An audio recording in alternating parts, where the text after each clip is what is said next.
I have played Alien Isolation every single damn chance I've gotten, Benmore. I played it at E3, died every single time I played it. Played it at Comic-Con, did not die. Well, maybe died. I got sucked down an airlock at the end of it, so maybe died. But you got a meaty chunk of this game. I am jealous. Yeah, I played a little over 3 hours, and this is now my most anticipated game of the year. I was super impressed. I loved every second of it, and it's exactly what I wanted the game to be. The alien is this advanced life form that can just completely mess you up. So I have a little bit of a story. I kept dying. I was dying again and again and again. I'm like, this is a super hard game. And then the person came over and they said, oh, actually, the demo defaults to the hardest difficulty level. Turn it back down to medium. Okay. And then once I turned it back down to medium, I was able to kind of breeze through it. I wish I would have kept it on hard. Because in hard mode, you're crawling around this spaceship. Any misstep, any miscalculation, the alien is right on top of you. There are so many smart design choices in this game. Like? Let's get into specifics. Give the deets. So the motion tracker is brilliant. I love the way that they implement it here. It's really your only way to tell where the alien is. But you can only, if you point it in the direction of the alien, you can see it on sort of this radar, but only for a very short distance. And if it's behind you or to your side, it'll just be like, yeah, it's kind of nearby. That creates such a great feeling of tension. Even when it's on your radar, it's hard to gauge exactly how close it is. They make the alien a constant presence. There are times where if you remain hidden well enough, the alien will give up and will go look for prey elsewhere on the station. But you can always hear it climbing in the vents. Right. Regardless of where I was, I knew that the alien was around me. And at least on the hardest difficulty setting, if I got dumb and made a bunch of noise, he would pop out of that vent and kill me instantly. Did you have any story breaks? I definitely had those in the Comic-Con demo where one instance I opened up a door and she kind of took control for a second so she could focus on like what I needed to look at. And like I saw the tail go up into the vent. So you just kind of introduced like it's in this room. There was another area where I was talking on the microphone and again it like took over. I lost control and she was like kind of picking where to look. Did that take you out of it? Did you like that? I didn't mind it. The sequences are so short that it's kind of a nice little breather, I guess. But like an achievement. You're like, oh, I made it. You know, I finally made it to the story moment. And there's another thing with that I want to get to really quick. But the alien is so powerful and can just kill you so quickly that when you get to your supposed objective and they say, actually, you have to go a little bit farther, you're just like, no! Yeah. It does create that feeling. And screams really loud. Yes. Like when he sees you, like freaks out, screams, like makes it very high-pitched, creepy. Something that I really respect that they did is there are no autosaves whatsoever. You have to get to specified save stations. Yeah. And I like, it's just a little thing, but I like how they contextualize it. You don't just go and hit a button and it's like, do you want to save? Ridley has to like, not Ridley, Metroid. You have to insert this card and the 3 lights will beep, beep, beep. And you can get killed while you're doing this. Right. But I really like that because every single time you see a save station, it's like a sign of relief. And you have to make these sort of tactical choices where it's like, okay, I know there's a save station if I backtrack a little bit before I go on to my next objective, or is it safer for me to just go for it? Like, saving is something you have to think about. It's not something guaranteed. And during my 3-hour demo, there were times where I died, and I had to redo a whole section. It was like, no, I should have saved. I should have taken the time to go hunt for a save station. And I love that. It just makes it that much more intense, and it makes dying more consequential. Oh, yeah. You can't just rely on a checkpoint. Of the times I've gotten my hands on there, when you die, you lose quite a bit. You do. And it's so you definitely have that tension of you know, you'll go through areas stealthily even though I don't see anything, just because because like again, always crouched, always out of focus. It's a hard game. I got annihilated at E3, and I don't know if I just wasn't getting it, and then one run through at Comic-Con, I made it all the way through, but yeah. So the alien isn't the only threat. I'm sure people probably know that by now, but I encountered this group of, I don't know who they were, but they were bad guys with guns who I didn't want to run into. What I don't like about some horror games is it seems like you're the only thing the monster cares about. Not true in Alien Isolation. Awesome. And this you can actually avoid this. The alien somehow found these guys, and in the distance, I heard everyone dying. And I came back through, and it was just a sea of corpses. The alien, you know, had killed all of them. And I like that. I like that you can... There was another time where I reloaded the save, and I went back through, and I shot one of the guys, knowing that the alien was right above me. He instantly popped down, and they turned their attention toward the alien, and I was able to get through. And I love that dynamic. I love how you can manipulate all the things in the space station to your advantage. I think that adds a tremendous layer of depth to the game. I can't wait, Brandon Jones. So based on that 3, you think that they can make a whole game of this? You think that pace won't be something that gets old, or won't be something that, again, people will be frustrated by these checkpoint breaks, that it's just like, oh, I just lost a whole half an hour because I'm really glad you brought that up. I think there are going to be people out there that don't like Alien Isolation, because at my demo, there was a bunch of other people sitting around me, and I saw people get aggravated. Like, there's a guy next to me, he was cursing, and he got up to like go get food or something. I think there will be certain types of people that play games that it will be too frustrating, they won't like losing all that progress, but the reward is so great.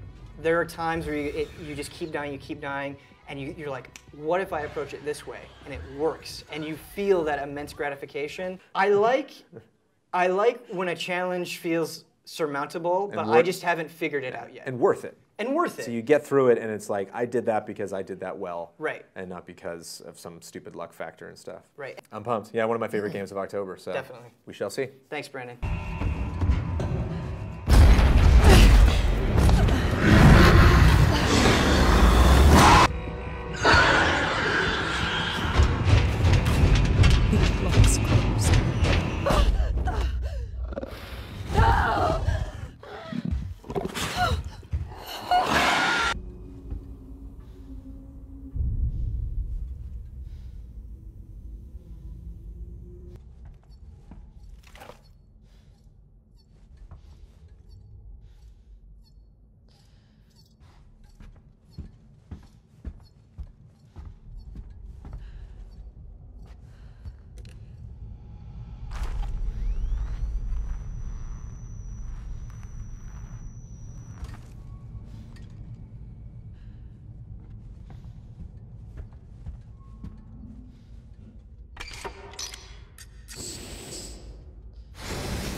I'll set the stage for you, Ben. Okay. I played the first Dragon Age. I really liked it a lot. Correct. I liked the story. I thought the gameplay and the combat was a little rigid.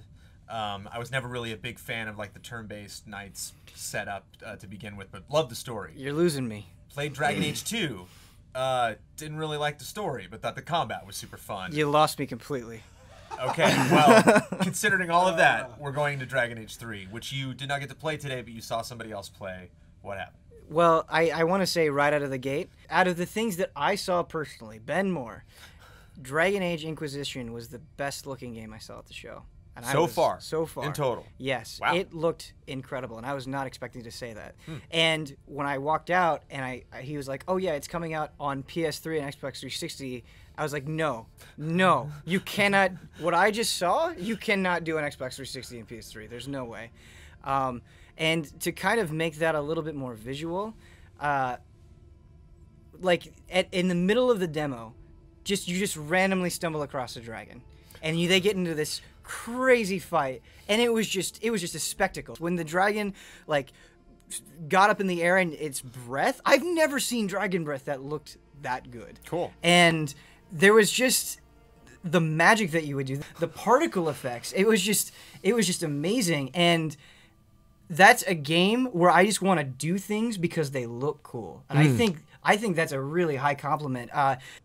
They showed off the tactical combat. So in Dragon Age Origins style, you can pause the game and issue commands to people. And so there were 3 different sort of choke points where these like demon zombies were all rushing in. And he's like, okay, I'm gonna have the warrior go over here and block these guys, and then I'm gonna have the mage go in the back and cast spells so he's safe, and then I'm gonna have the archer kind of distract these guys. And it was just like click, click, click, and it looked so intuitive and easy to do, and it looked like the AI was smart enough that they got the idea. When you clicked on a spot, they're like, okay, this is what makes the most sense to do here. So I hope that translates to the full game. They're sort of combining the best elements of Dragon Age 2 and the best elements of Dragon Age Origins, and this demo, I mean, it was super impressive. That's what I was alluding to in the beginning of our conversation, but apparently I like the wrong things in both of those games. So maybe no, we'll see that was partly a troll.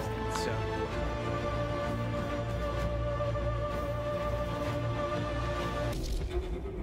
This segment details the game's flexible, multifaceted combat systems. Player choice dictates combat in Dragon Age Inquisition. Every encounter can be approached in a multitude of ways, using a combination of real-time action and the pause-and-play tactical camera. Players seeking a more action-oriented approach can lead from the front, whether gracefully wielding daggers, staggering a foe with a warhammer, or unleashing devastating spells. The Inquisitor will be supported in combat by a party of unique and amazing allies. From the mighty Iron Bull to the powerful mage Vivienne, each brings a specialized mix of abilities and weaponry to the battlefield. You can customize your party in advance by setting preferences for a specific ability. Or, for a more measured, strategic approach to combat, the player can issue commands in the heat of battle using the tactical camera. This feature removes time from the equation, allowing you to get more information about the enemies you're facing in order to tailor your attack. Each party member can be selected and given a variety of commands, from attacking specific targets, moving to a point, defending an area, reviving a downed party member, or using potions, poisons, or elixirs. Commands are clearly reflected on the screen and communicate each follower's objective. After issuing orders, the player can restart time, starting and stopping at any point to adjust their approach, or see how their tactics have played out. For example, in this maneuver, the player is strategically blocking off the enemies in order to divide and conquer. The camera can be adjusted for a big picture view or pulled in tight. Taking the element of choice even further, the player can explore or enter battle playing as any one of the followers that make up their party. Battles in real time become pulse-pounding affairs, where every attack and maneuver can spell the difference between victory or defeat. One thing that remains consistent is the challenging aspect of combat in Dragon Age Inquisition. Each encounter, from swarms of demons to towering high dragons, will take the full force of the Inquisitor and party to overcome. So, viewers, I am going to play Lara Croft in the Temple of Osiris. I go through this really fun demo. It's just me and one of the developers, so we just did 2-player. And I was like, oh, it's kind of fun, but like clearly 4 players, like where it's at. And I get up to leave, and like in walks Andrea Renee for her appointment. So I put my butt right back down and did some 4-player. And I was like running ahead of you guys the whole time. So I'm like, I know where to go, come on. But loved Guardians of Light. Such a surprise. Such a really fun game. Especially when you have a popular franchise that's like, we're going to do this weird offshoot. It can always be kind of scary that you don't know how it's going to turn out. But like, that was great. A lot of people will, I think, automatically, put it as like an offshoot game because it was a top-down, kind of couch co-op game. But I had a really enjoyable time with it, and the puzzles were really fun, and the combat felt really fluid, and we're seeing so much of that and more in, to the Temple of Osiris. I thought it was a great demo. It was a great, slice of the game to play. It definitely kind of set things up. It was like right at the beginning when we're meeting all the characters. So yeah, it's really fun because I think there's a lot of cooperative games, but there's not a lot of cooperative games where you actually have to depend on the person you're co-oping with. Right, in a lot of different ways. I actually, a developer killed me at certain points just to be cheeky about it. Just to mess with you. But it kind of reminded me of a Lego game where you can still progress through the game, but when you're done with the puzzle, you push the person off the ledge or punch them. And, and it's fun because it has a lot of that physicality to it. I really like the pace of it. You know what you have to do, but it is a quirky little physics trick where you have to just be very exact. Timing. Yeah. Mm-hmm. I just think it's a much more approachable game for people who maybe don't want to really get into the violent gore that's in the reboot. I'm definitely buying this. I really loved Guardians of the Light, so I'm getting it for sure. Thank you.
There's a peculiarness to Abe's Oddysee that makes it timeless. Perhaps peculiarity is to be expected with the word odd in the title, but it's a quality that goes deeper than you'd think. It's so evident the minds behind this bizarre adventure were creatively charged. Abe's Oddysee takes players on a true journey, something many games promise but fail to meaningfully deliver. New and Tasty, a remake of Abe's Oddysee, not only captures the spirit of that game, but makes it better in almost every way. Follow me. The reason both New and Tasty and the original game are so enthralling is because they actually have something to say. They're about empowerment, selflessness, and how those with more will eagerly take advantage of the underprivileged if there's money to be made. All of this is told without succumbing to self-righteousness, using abstraction and humor to make sense of the ideas.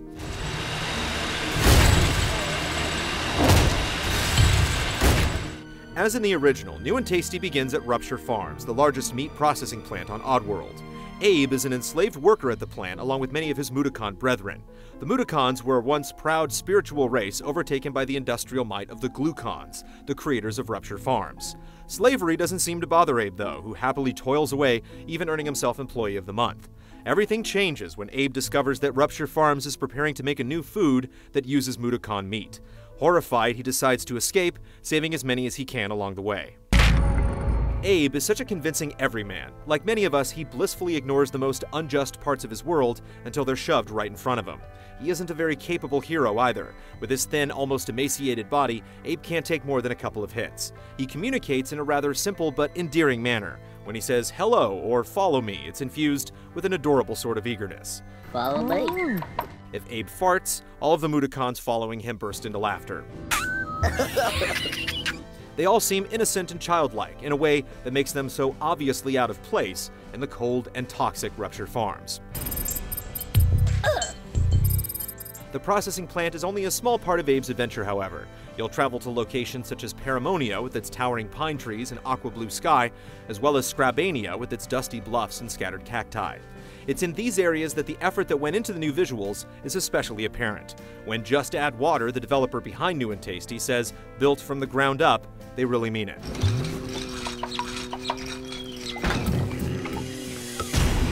Other small touches help make New and Tasty such an exceptional remake. Abe's Oddysee uses a Zelda-like flip screen transition to move from one area to the next, but New and Tasty has scrolling levels that are more cohesive and natural. Although it's available in later games, Abe's Oddysee doesn't allow for quick saving, making its trial and error design occasionally frustrating. New and Tasty corrects this by elegantly adding quick saves.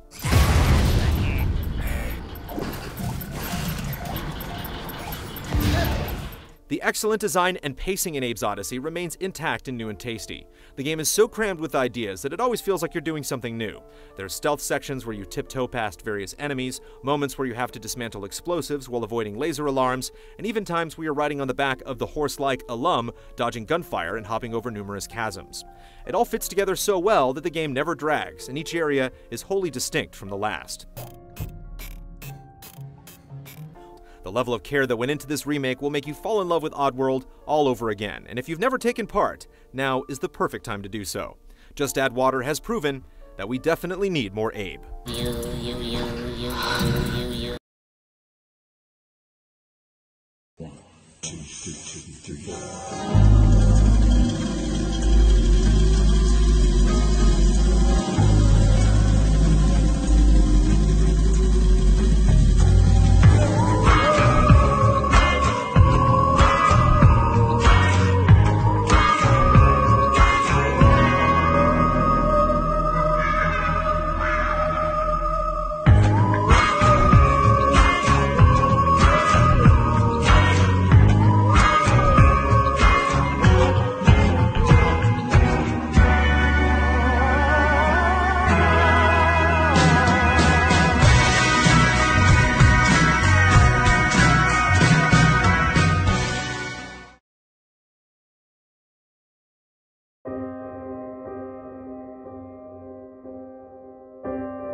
The Witness has players awaken on an island, not knowing how they got there or how to escape.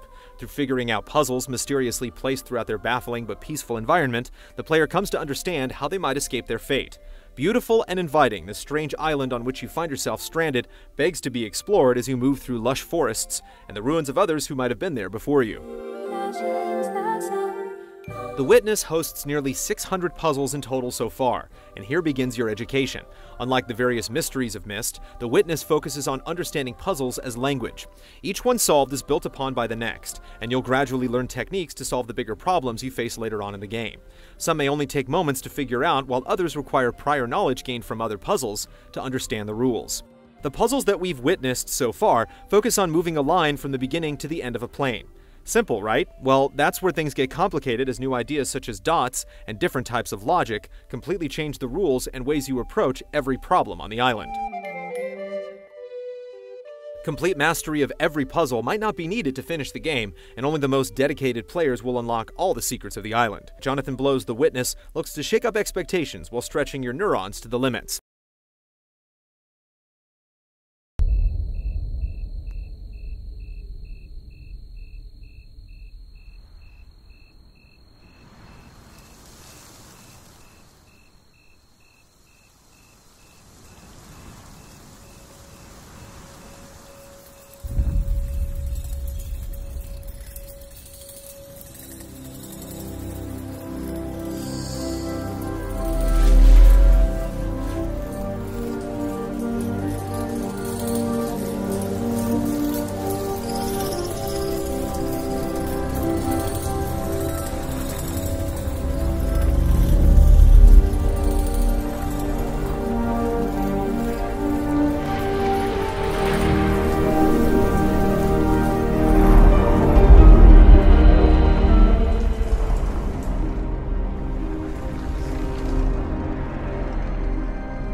Hi, my name is Rand Miller, and we're kind of in the entryway of Cyan. It's the company we started almost 30 years ago, which is amazing.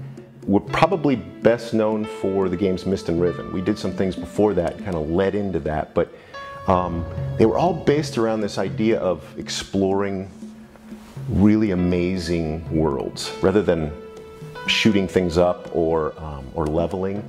Myst was one of those really interesting experiments for us, where we get to build a product that didn't fit everyone's idea of what a game was. It plopped you on an island. You had no idea why you were there, what you were doing, and you had to discover your place in that story. It resonated with people. It surprised us how much it resonated with people. It was a great success, and it was a learning experience, great fun for us. The project right now is called Obduction. That's with an O.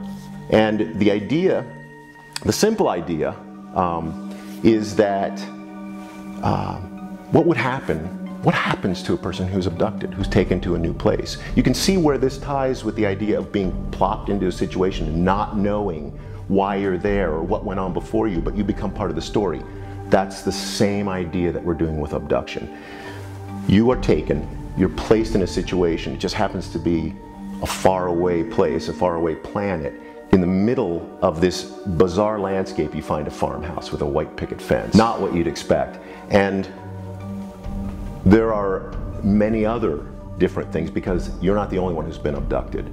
So the idea behind Obduction is really to provide that same experience you had when you landed on the dock on Myst Island, that same feeling when you touched down and said, why am I here? What am I doing? And you just set out to explore.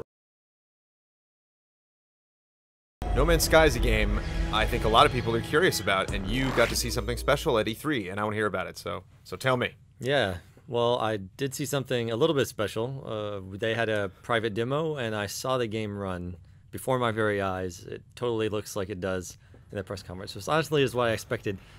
This is another one. Maybe I sound like a person who's never satisfied, but I wanted to see a little more, and they explained to me their strategy. So it's made by a small team, but they're dealing out the info like, you know, a proper gigantic big game, which, you know, in this day and age means you get a little bit at a time. And we can talk about this, but, you know, actually the guy was really good in the interview. He's a really cool guy. You know, as people thought of his stage appearance, he's like, you know, really, really humble guy. He seemed a little bit shy even. He's like, yeah, we have this really awesome game, and, you know, we're just, you know, he, you know, demonstrated, basically went into, you know, debug developer God mode and flew through the environment at 1,000 kilometers an hour and just saw the, you know, everything like generating in front of you. Oh, cool. Yeah. You'd get that one tree and then infinite variations on that tree. And it's like trees of different colors and sizes, and the trunks would look different. And, you know, the leaves would be at different angles. Some of them looked more like flowers than trees. But, and then they went through that with the ships and like, okay, these are fighters. And like, you just keep paging down, you know, and it's like just infinite variations on those fighters. And it's like, you can get into all these fighters, you know, if you find them. But yeah, if you look in the B-roll or the trailers, there's a couple of clips of like a guy kind of lasering something in the press conference demo when they came up on that huge fleet warped out of hyperspace. They're like, okay, there's a fleet here and there are guys attacking it. So if you attack the guys that are attacking it, then, you know, they hate you. And if you attack them, then, you know, if you attack the main fleet, then the main fleet will hate you and maybe they'll, you know, chase you around. He's like, these things mean something, you know, and they'll change your experience in the game. Exploring is certainly a big thing. He said, I think, you know, combat, he's like, the universe is dangerous. You know, Earth is a dangerous place. These other places could be, you know, even more dangerous. Weird, unpredictable life forms. You will encounter other humans. In terms of what you do, it's like, you know, you have these things, you have the ship, you have a suit, you can make them better, you can progress in some ways, you can harvest materials. He didn't get into specific, you know, systems. He says there is stuff there. He's like, this isn't an RPG or anything, you know. I don't think you'll be, you know, it's not like a loot game or a continually, you know, building yourself up exponentially in power type game. But there are things to find and ways to make yourself better. But really, he said, you know, it's about finding new things and discovering them, being the first person. Everyone starts out on a planet, right? So you'll have your own thing to find right at the beginning of the game. And essentially, your overall goal, he said there will be a motivation for you to do this. You start at the edge of the galaxy and you want to move toward the center. And he's like, at the center of the galaxy, there'll probably be something worthwhile finding. And, you know, someone will be the first person to find it. You know, maybe it will be interesting or change things. You know, Infinite Worlds is like, I think the name of the trailer, they had the name of it in the file that they were playing behind him. And, you know, I didn't say anything. I think it's better to have video in the back. I looked at a little placeholder. But yeah, I mean, the concept of just, you know, infinite things to find and infinite different variations of things. He said that the planet was a planet-sized planet that we landed in. He's like, this planet is it's a planet-sized planet. So I imagine there will be like smaller planets, bigger than a bread box, maybe moons or something like that. But yeah, I mean, he flew straight. He said, you know, flying thousands of kilometers a second, just like whoosh across the world, you know, generating terrain. So it seems to be really large worlds. I want to get to the weird stuff. I can't wait. Me too.